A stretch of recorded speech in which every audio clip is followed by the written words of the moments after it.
The Prime Minister. Yeah, thank you, Mr Speaker. Well, we've just heard from that great sycophant of billionaires, the Leader of the Opposition.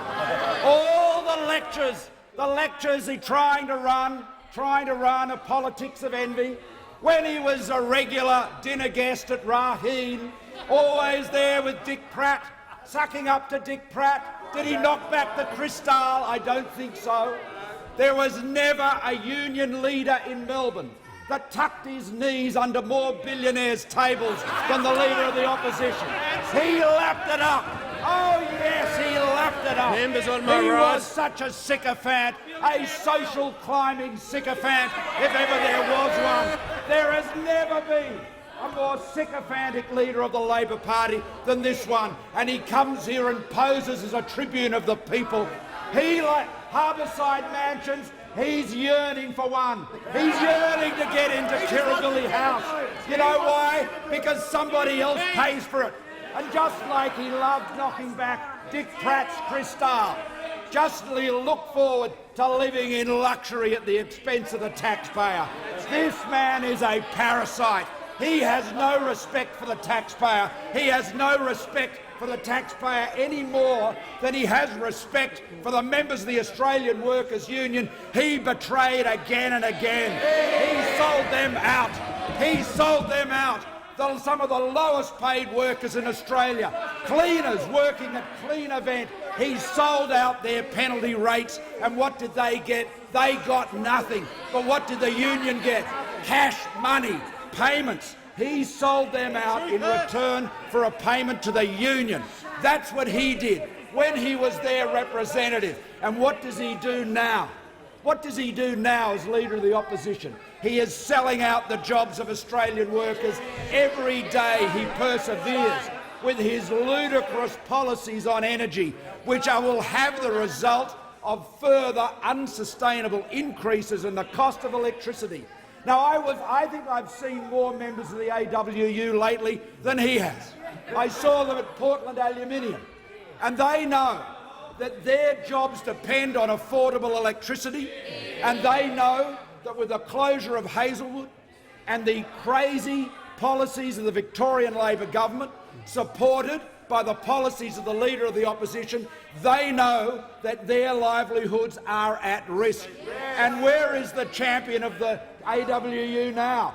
He's here in Canberra. He's here in Canberra selling them out just like he sold out the workers at Clean Event.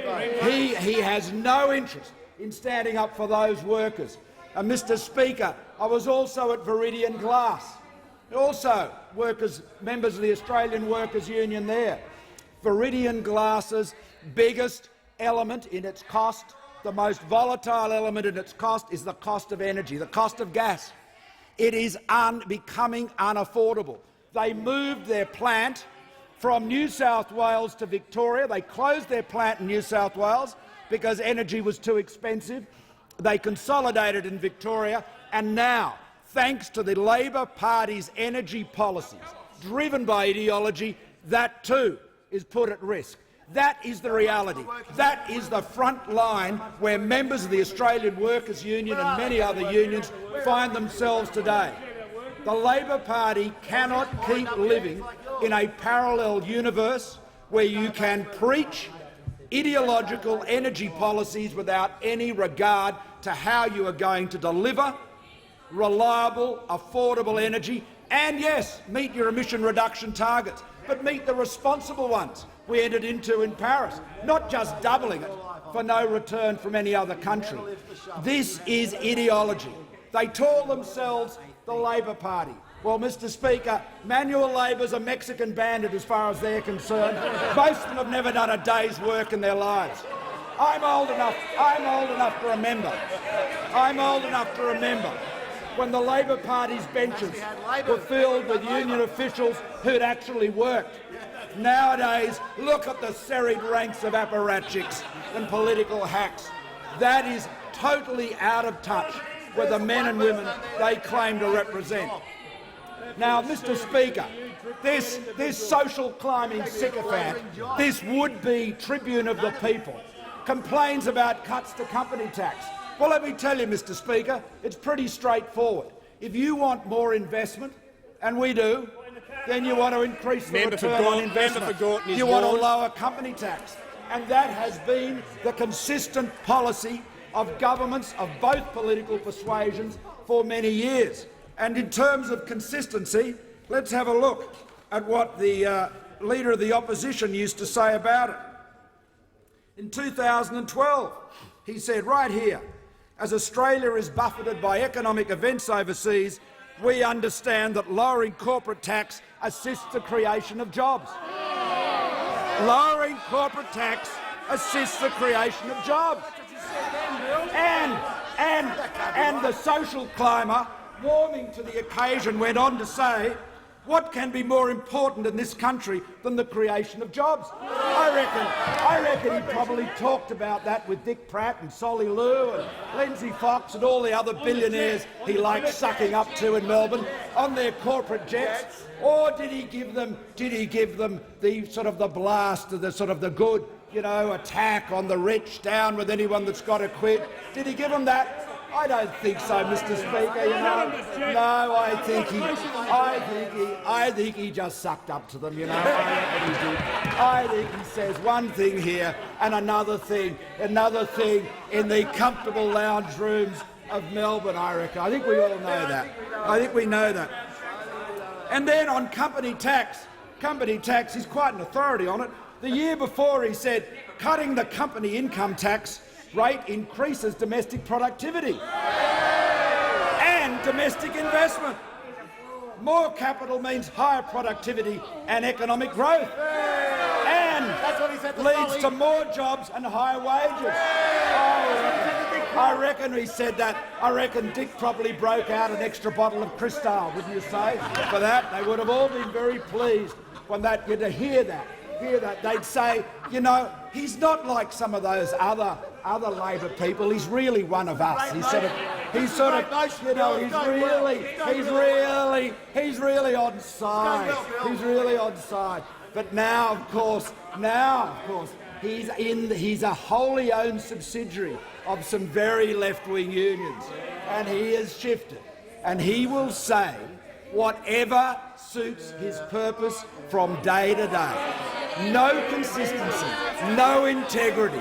This sycophant, this simpering sycophant, blowing hard in the House of Representatives, sucking hard in the living rooms of Melbourne. What a hypocrite. And Mr. Speaker, he said, going on to company tax, he said in 2012, he said, any student of Australian business and economic history since the mid-80s, so that would include Dr. Lee, I reckon, knows part of Australia's success was derived through the reduction in the company tax rate. Yeah, that's what did it. That's what did it. Oh, they ordered the billionaires of Melbourne. They'd lap that up. They'd love that. We need to be able to make life easier for Australian businesses who employ 2 out of every 3 Australians. It's actually more than that. It's more like 4 out of 5 every Australians are employed in the private sector. And they are the businesses, large and small, that need to invest, and the more they invest, the more they employ. It's pretty simple. He was right then. He was right in 2011 and 2012. But now, the sycophant is wrong. This sucker up in Melbourne, billionaire's friend to then. But now the great radical tribune, the great radical advocate of the people. Give me a break, Mr. Speaker. This bloke has no consistency, no integrity. He cannot be believed. He says he's against 457 visas. Well, he knows more about 457 visas than anyone. He is the Olympic champion. He expanded the categories dramatically. He opened wide the door as the same, following on his triumph of selling out the workers at Clean event, selling out the members of his own union in return for a backhander paid to the union. He then opened the doors as wide as he could. And he wants to talk about political donations. Well, let me say this, Mr. Speaker. Just remember this. It took 7 years and a Royal Commission for him to disclose a $40,000 political donation. Mr. Speaker, the Labor Party cannot be trusted With economic management, it cannot be trusted with jobs. It cannot be trusted to deliver the opportunity and the security Australian families deserve.